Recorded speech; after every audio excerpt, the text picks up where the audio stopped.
بسم الله الرحمن الرحیم. و علیکم السلام و رحمت الله و برکاته. برادر عزیزم، بارک الله فیکم و حیاکم الله و بیاکم. سوال شما این بود که یک نفری برآمده است و گفته است که بعد از نماز فرض ذکر کردن اللهم انت السلام و بعد از این دیگر دعاها و بعد از این تسبیح و آیت الکرسی و غیره کردن، البته گفته است این بدعت است، باید بعد از نماز سنت کرده شد. یعنی نمازهایی که فرضی بعد از این سنت است باید تسبیح بعد از سنت کرده شد و این سخنی ابو حنیفه گفته است. و البته بارک الله فیکم برادر عزیزم، این کسی که این سخن گفته است یک جاهل است و در حقیقت این سخنش سخنی باطل است و مخالف منهج رسول اکرم صلی الله علیه و سلم و صحابه الکرام است رضی الله عنهم. در مسئله ذکر بعد از نماز، رسول اکرم صلی الله علیه و سلم وقتی که نماز فرضی رو می‌خواندند رویشون را از طرف قبله به طرف مسلمان ها، یعنی توب می‌خوردند، به طرف مسلمان ها نظر می‌کردند. مسلمان ها به رسول الله و رسول الله به مسلمان ها نظر می‌کردند و می‌نشستند و اللهم انت السلام و منک السلام تبارک ربنا و تعالی ذی الجلال و الاکرام میگفتند و بعد از این توب می‌خوردند، به طرف صحابگان نظر می‌کردند و بعد از این اللهم لا مانع لما اعطيت ولا معطي لما منعت ولا فضل الجد منك الجد اللهم اعني على ذكرك وشكرك وحسن عبادتك و غیر ذلك از دعا را می‌کردند و بعد از این 33 بار سبحان الله، 33 بار الحمدلله، 33 بار الله اکبر، بعد از این لا اله الا الله لا شریک له له الملك وله الحمد و بعد از این آیت الکرسی می‌خوندند. بعد از این آیت الکرسی می‌خوندند و بعد از این سوره اخلاص، سوره فلق، سوره ناس یعنی موعظتین می‌خوندند و این از سنت قولی و فعلی رسول اکرم صلی الله علیه و سلم ثابت شده است. صحابگان روایت کردند که رسول الله را دیدیم و خود رسول الله صلی الله علیه و سلم به من شما تعلیم دادند. البته سنت قولی رسول اکرم صلی الله علیه و سلم همیشه پیش می ایستد. رسول الله به من شما تعلیم دادند که بعد از نماز ما چگونه ذکر کنیم. این یکم نمود ذکر است که افضل ترینش است. یعنی وقتی که انسان نماز فرض بامداد خوند یا فرض ظهر پیشین یا عصر یا شام یا خفتن خوند، بعد از فرض اگر امام باشد به طرف مردم می‌نگرد، اگر امام نباشد می‌نشیند اللهم انت السلام و منک السلام تبارک ربنا و تعالی ذی الجلال و الاکرام و در بعضی حالات با جای الله اکبر گفته میشه، لیکن بسیارتر استغفر الله، یعنی اللهم انت السلام و بعد از این استغفر الله و بعد از این دعاهایی که اومده است، بعد از این تسبیح، بعد از این تمحید و تکبیر و بگویم بعد از این لا حول ولا قوة بگیم لا اله الا الله وحده لا شریک له له الملك وله الحمد وهو على كل شيء قدیر، آیت الکرسی و این اخلاص و موعظتین.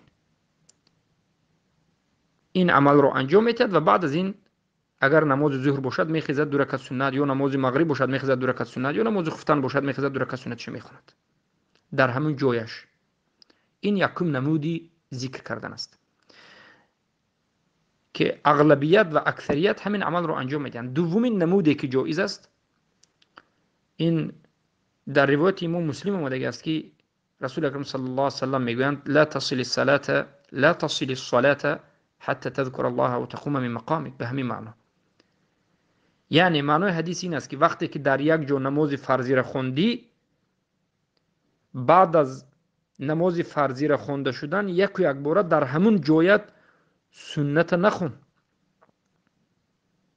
یعنی وقتی که انسان در یک جایی که رفت نماز فرضی در یک مکان خوند، در همون مکان نماز سنتی نخون. میگم پیامبر اول نشین ذکر کن، بعد از این نماز سنت خون در همون جات، یا که اول نماز سنت در یک طرف در یک چت خون و بعد از این سنت خون. بعد از این که سنت رو خوندی ذکر کن.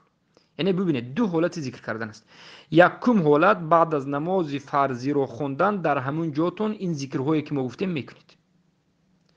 دوم حالت اگر بعد از نماز فرضی شما نماز سنت باشد، یک بار خسته نماز سنت خوندن البته جایز نیست، رسول الله من کردند. یک بار خسته نماز سنت خوندن و بعد از سنت خوندن ذکر کردن در همون جای این جایز نیست و بدعت است. بلکه دومین حالت ذکر این است که نماز فرضی را خونده شدید، جایتون را عوض میکنید. از همین جایی که نماز فرضی خونده اید میخیزید، یک قدم پیش یا عقب یا چپ یا راست میروید، نماز سنتتون رو در دیگر مکان، در دیگر منطقه زمین، در یک کمی پهلو، در یک طرفی که فرض رو در دیگر جا خونده اید ادا میکنید.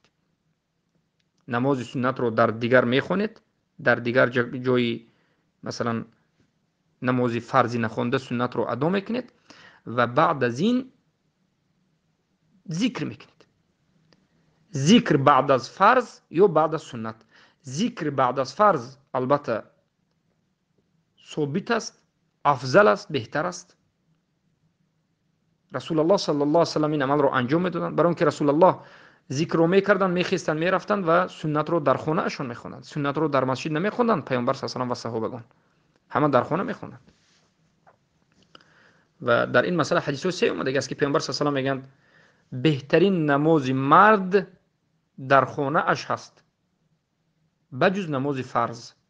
نماز فرض البته این واجب است که باید در مسجد خونده شود، اما نماز سنت بهترینش در خانه خونده شود. چخیلی که نماز فرض در مسجد خونید ثواب میگیرید، نماز سنت رو هم در خانه خونید ثواب میگیرید. برای همین رسول اکرم صلی الله علیه و نماز فرض میخوندن، ذکر میکردند، بعد از این میخواستند میرفتند نماز سنت میخوندند.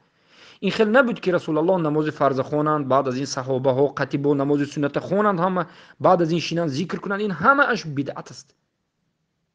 بعد از این سه دعا کنند، چند دعا، این همه بدعت است. رسول الله نماز فرض میخوندند، می نشستند، ذکر میکردند، میخواستند میرفتند نماز سنت در خانه شون میخوندند. در نماز ظهر و مغرب و عشا. و رسول الله تعلیم دادند و این چنین رسول الله تعلیم دادند، گفتند اگر خواهی که سنت خونی بعد از فرض یک بار ذکر نکنی، خواهی که سنت خونی، در همون جایی که نماز فرض خوندی سنت نخون، خیز جایت عوض کن، در دیگر جا نماز سنت خون و بعد از این ذکر کن.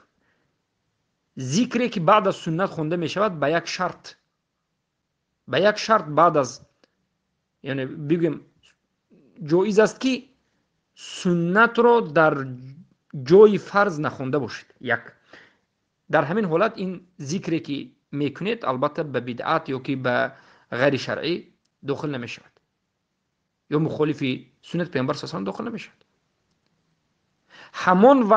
همان وقت سنت رو بعد از فرض ذکر نکرده یک بار خوندن جایز است که شما مکان رو، جای نمازتون رو عوض کنید. جایی که فرض خوندید اونجا رو ترک کنید، به دیگه طرف گذارید، نماز سنت خونید و بعد از این ذکر شیشته میکنید یا خسته به کارتون رفته میکنید، جایز است. در همین حالت سنت بعد از فرض خوندن جایز است و بعد از این سنت ذکر کردن در همین حالت جایز است. اما انسان فرض خوند در همون مکان، سنت خوند بعد از این ذکر کند و همین اعتقاد کرد که انمین درست است دیگرش بدعت است، این عقیده بدعت است و این فهم بدعت است. بارک الله فیکم. بارک الله فیکم.